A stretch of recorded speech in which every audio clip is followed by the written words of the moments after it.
అసలు racks D జెబెక్ ఎవరు?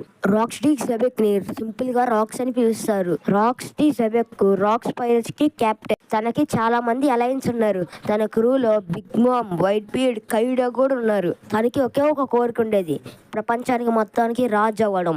తనకు అడ్డొచ్చే వాళ్ళందరినీ చంపుకుంటూ పోయేవాడు. రాక్స్ ఎంత క్రూయల్ అంటే, లోకి అనే ఒక చైల్డ్ జాయంట్ తనని డ్యూయల్ ఛాలెంజ్ చేసినప్పుడు రాక్స్ తనని కడుపులో పొడిచి చంపేసి దానికి కూడా వెళ్ళిపోయాడు. Rocks king of the world అవుదాం అనుకున్నాడు కాబట్టి తన మెయిన్ ఎనిమీ వచ్చేసి వరల్డ్ గవర్నమెంట్. ఇంకా రాక్స్ ఇండైరెక్ట్ గానే వరల్డ్ గవర్నమెంట్ ని అపోజ్ చేసినట్టు వచ్చింది. రాక్స్ పైరట్స్ గాడ్ వ్యాలీ దగ్గర సెలెస్టియల్ డ్రాగన్ చంపుదామని అనుకున్నారు. వరల్డ్ గవర్నమెంట్ కి ఈ విషయం తెలిసి రాక్స్ చేసాక ఒక బిగ్గెస్ట్ థ్రెట్ అని వరల్డ్ గవర్నమెంట్ కి అర్థమైంది. అప్పుడు వరల్డ్ గవర్నమెంట్ తన బిగ్గెస్ట్ మెరైన్ ఫోర్సెస్ ని దింపింది.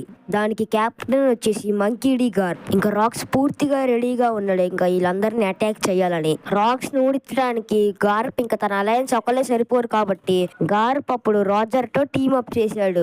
గార్ప్ ఎందుకు రాజర్ తో టీమప్ చేశాడంటే, గార్ప్ ఇంకా రాజర్ ఫ్రెండ్స్ ఇంకా రైవల్స్ కూడా, అందుకే రాజర్ కూడా వాళ్ళతో టీమప్ చేశాడు. ఇంకా వాళ్ళిద్దరు కలిసి రాక్స్ పైరట్స్ ని ఊడిచ్చారు. దీంతోనే గార్ప్ కి హీరో ఆఫ్ ద మ్యారేజ్ అనే టైటిల్ కూడా వచ్చింది. ఈ గాడ్ వ్యాలీ ఇన్సిడెంట్ తర్వాత రాజర్ కి గాడ్ వ్యాలీ దగ్గర ట్రెజర్ చెస్ట్ దొరికింది. దాంట్లోనే ఒక చిన్న పిల్లోడు దొరుకుతాడు.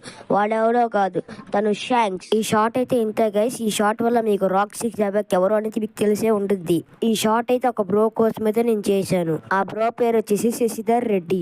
ఆ బ్రో రాక్స్ మీద వీడియో చేయమన్నాడు కాబట్టి నేను కూడా వీడియో చేశాను. ఫ్రెండ్స్, మీరు కూడా అడగండి కింద కామెంట్ సెక్షన్ లో. మీరు ఏ వీడియో అడిగితే ఆ వీడియో నేనైతే చేస్తాను. ఇంక ఈ షాట్ కనుక మీకు నచ్చినట్లయితే మన ఛానల్ సబ్స్క్రైబ్ చేయండి, ఇంకా లైక్ చేయండి, ఇంకా కింద కామెంట్ కూడా చేయండి. Bye bye.